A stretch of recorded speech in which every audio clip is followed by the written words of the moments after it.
ಮಳೆಗಾಲದಲ್ಲಿ ಪ್ರತಿಯೊಬ್ಬರೂ ಬೆಚ್ಚಗಿನ ಸೂರಲ್ಲಿ ಇರುವುದಕ್ಕೆ ಬಯಸುತ್ತಾರೆ. ಮನುಷ್ಯನಂತೆ ಮೂಕ ಪ್ರಾಣಿಗಳು ಈ ಬೆಚ್ಚಗಿನ ಸ್ಥಳದಲ್ಲಿ ನೆಲೆ ಸಿಕ್ಕಿದಂತಾದರೆ ಖುಷಿ ಪಡುತ್ತದೆ. ಇದಕ್ಕಾಗಿಯೇ ಮಂಗಳೂರಿನಲ್ಲಿ ಅನಿಮಲ್ ಕೇರ್ ಟ್ರಸ್ಟ್ ಒಂದು ಮಹತ್ವದ ಕಾರ್ಯವನ್ನು ನಡೆಸುತ್ತಿದೆ. ಮಳೆಯಿಂದ ರಕ್ಷಿಸಲು ಬೀದಿ ನಾಯಿಗಳಿಗೆ ಆಶ್ರಯ ಗೂಡನ್ನು ಕಲ್ಪಿಸಿಕೊಟ್ಟಿದೆ. ಹೌದು, ಮಳೆಗಾಲದಲ್ಲಿ ಗಾಳಿ ಮಳೆಗೆ ಬೀದಿ ನಾಯಿಗಳ ಓಡಾಟ, ಪುಟ್ಟ ಪುಟ್ಟ ನಾಯಿ ಮರಿಗಳ ಪರದಾಟ ನೋಡ್ತಾ ಇದ್ರೆ ಅಯ್ಯೋ ಪಾಪ ಅನಿಸಿಬಿಡುತ್ತೆ. ಬಸ್ ನಿಲ್ದಾಣಕ್ಕೆ ಬಂದು ಸ್ವಲ್ಪ ಬೆಚ್ಚಗಿರೋಣ ಅಂದ್ರೆ ಅಲ್ಲೂ ಓಡಿಸುವವರೇ ಹೆಚ್ಚು. ಹೀಗಾಗಿ ಮಳೆಗಾಲದಲ್ಲಿ ಶ್ವಾನ ಮರಿಗಳನ್ನ ಮಳೆ ಚಳಿಯಿಂದ ರಕ್ಷಿಸಿ ಬೆಚ್ಚನೆಯ ಸೂರು ಕಲ್ಪಿಸಿಕೊಡುವ ಉದ್ದೇಶದಿಂದ ಮಂಗಳೂರಿನ ಅನಿಮಲ್ ಕೇರ್ ಟ್ರಸ್ಟ್ ಮಹತ್ವದ ಕಾರ್ಯವೊಂದಕ್ಕೆ ಮುಂದಾಗಿದೆ. ಪ್ರಾಣಿಗಳ ಸಮುದಾಯ ಆಶ್ರಯ ಯೋಜನೆ ಹೆಸರಿನಲ್ಲಿ ಬೀದಿ ಬದಿಯ ಶ್ವಾನಗಳಿಗೆ ಗೂಡು ಕಟ್ಟಿಸಿಕೊಡ್ತಾ ಇದೆ.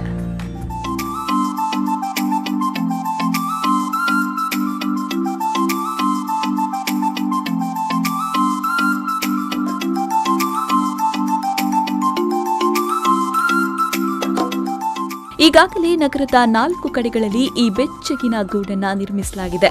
ಇದರಲ್ಲಿ ಈಗ ತಾನೇ ಹುಟ್ಟಿರುವ ನಾಯಿ ಮರಿಗಳು ತಾಯಿ ನಾಯಿ ಆಶ್ರಯ ಪಡ್ತಾ ಇದೆ. ಇದರಿಂದಾಗಿ ಮಳೆಗಾಲದಲ್ಲಿ ಸಂಕಷ್ಟಕ್ಕೀಡಾಗಿದ್ದ ಮೂಕ ಪ್ರಾಣಿಗಳಿಗೆ ನೆಲೆ ಸಿಕ್ಕಿದೆ.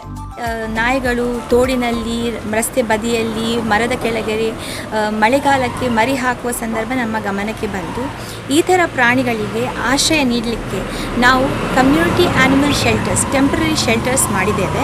ನಮ್ಮ ಶೆಲ್ಟರ್ಸ್ಗಳಲ್ಲಿ ನಾವೇನು ಮಾಡ್ತೇವೆ, ಅಲ್ಲಿ ಹೋಗಿ ಅದನ್ನು ಪ್ಲೇಸ್ ಮಾಡಿ ಅದಕ್ಕೆ ಬಟ್ಟಿಂಗ್ ಮಟೀರಿಯಲ್ ಹಾಕ್ತೇವೆ. ಆ ನಾಯಿಯನ್ನು ಅಲ್ಲಿ ಶಿಫ್ಟ್ ಮಾಡಿದ್ದೇವೆ ಮರಿಗಳ ಜೊತೆ. ಹಾಗೂ ಈ ಥರ ಶೆಲ್ಟರ್ಸ್ಗಳು ಸ್ಕ್ವೇರ್ ಪೈಪ್ಸ್ ಮತ್ತು ಸರಿಯಾದ ಒಂದು ಸ್ಟ್ರಕ್ಚರ್ ಇದ್ದ ಕಾರಣ ಮಳೆಗಾಲಕ್ಕೆ ಅಥವಾ ಗಾಳಿಗೆ ಅಲ್ಲಾಡೋದಿಲ್ಲ. ಸರಿಯಾದ ಒಂದು ಆಶ್ರಯ ಸಿಗ್ತದೆ ಪ್ರಾಣಿಗಳಿಗೆ. ಈ ಒಂದು ಗೂಡಿಗೆ ಸುಮಾರು 2,500 ರೂಪಾಯಿ ವೆಚ್ಚ ತಗುಲುತ್ತೆ. ಈಗಾಗಲೇ 4 ಗೂಡು ರೆಡಿಯಾಗಿದ್ದು 10,000 ರೂಪಾಯಿ ವ್ಯಯಿಸಲಾಗಿದೆ. ಗೂಡಿನಲ್ಲಿರುವ ಶ್ವಾನಗಳಿಗೆ ಆಹಾರ ನೀಡಲು ಸನಿಹದ ಮನೆಯವರು ಅಥವಾ ಅಂಗಡಿ ಮಾಲೀಕರು ಸಹಕರಿಸ್ತಾ ಇದ್ದಾರೆ. ಅನಿಮಲ್ ಕೇರ್ ಟ್ರಸ್ಟ್ 20 ವರ್ಷದಿಂದ ಇಂತಹ ಸೇವೆಯನ್ನ ಮಾಡಿಕೊಂಡು ಬರ್ತಾ ಇದ್ದು, ಶಕ್ತಿನಗರದಲ್ಲಿರುವ ತನ್ನ ಕೇಂದ್ರದಲ್ಲಿ ಬೀದಿ ಬದಿಯಲ್ಲಿರುವ ಶ್ವಾನ, ಬೆಕ್ಕು ಮುಂತಾದ ಪ್ರಾಣಿಗಳನ್ನ ರಕ್ಷಿಸುವಲ್ಲಿ ಮಹತ್ ಕಾರ್ಯವನ್ನ ಮಾಡ್ತಾ ಇದೆ. ಬೀದಿ ಬದಿ ಬಿಟ್ಟು ಹೋದ ಮರಿಗಳನ್ನ ತಂದು ಸಲಹುವ ಕೆಲಸವನ್ನ ನಡೆಸ್ತಾ ಇದೆ. ಕೇವಲ ಇವುಗಳ ಆರೈಕೆಗಾಗಿಯೇ ತಿಂಗಳಿಗೆ 3 ಲಕ್ಷ ರೂಪಾಯಿ ಖರ್ಚು ಮಾಡ್ತಾ ಇದೆ. ನಮ್ಮದು ಒಂದು NGO ಚಾರಿಟಬಲ್ ಟ್ರಸ್ಟ್. ನಮ್ಮ ದಾನಿಗಳ ಮೂಲಕ ಈ ಶೆಲ್ಟರ್ಸ್ಗಳನ್ನು ನಾವು ಮಾಡಿದ್ದೇವೆ. ಎಲ್ಲೆಲ್ಲಿ ಈ ಥರ ಅಸಹಾಯ ಸ್ಥಿತಿಯಲ್ಲಿ ಪ್ರಾಣಿಗಳು ನಿಮ್ಮ ಗಮನಕ್ಕೆ ಬರ್ತದೆ, ನಮ್ಮನ್ನು ಕಾಂಟ್ಯಾಕ್ಟ್ ಮಾಡಬಹುದು. ನಾವು ಈ ಶೆಲ್ಟರ್ಸ್ಗಳನ್ನು ಅದೇ ಸ್ಥಳದಲ್ಲಿ ನಾವು ಹಾಕ್ತೇವೆ. ಈ ಶೆಲ್ಟರ್ಸ್ ಆ ಪ್ರಾಣಿಗಳ ಯಾವುದೇ ಒಂದು ನೀಡ್ ಇರಲಿ, ಅದು ಡೆಲಿವರಿ ಆಗಿ 30 ದಿವಸ 40 ದಿವಸ ನಂತರ ನಾವು ಮರಿಗಳಿಗೆ ಮನೆ ಹುಡುಕಿ ಈ ಶೆಲ್ಟರ್ಸನ್ನು ಅದರಿಂದ ನಾವು ತೆಗೆದು ಬೇರೆ ಕಡೆಯಲ್ಲಿ ಅಗತ್ಯ ಇರುವ ಕಡೆಯಲ್ಲಿ ನಾವು ಹಾಕ್ತೇವೆ. ಇದು ಫಸ್ಟ್ ಟೈಮ್ ನಾವು ಈ ಶೆಲ್ಟರ್ಸ್ಗಳನ್ನು ಮಾಡಿದ್ದೇವೆ. ಇದರ ಒಳ್ಳೆ ಉಪಯೋಗ ಆಗ್ತಾ ಇದೆ. ಮತ್ತು ಈ ಶೆಲ್ಟರ್ಸ್ ಎಲ್ಲಿ ಹಾಕ್ತೇವೆ ಅಲ್ಲಿ ಸ್ಥಳೀಯರು ಆ ಶೆಲ್ಟರನ್ನು ನೋಡ್ಕೊಳ್ಳೋ ಒಂದು ರೆಸ್ಪಾನ್ಸಿಬಿಲಿಟಿ ನಾವು ಕೊಟ್ಟಿರ್ತೇವೆ.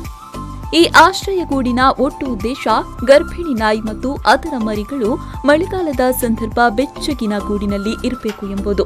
ಹೀಗಾಗಿ ಮರಿಗಳು ದೊಡ್ಡದಾದ ಬಳಿಕ ಆ ಗೂಡನ್ನ ಅಗತ್ಯ ಇರುವಲ್ಲಿ ಶಿಫ್ಟ್ ಮಾಡಲಾಗುತ್ತೆ.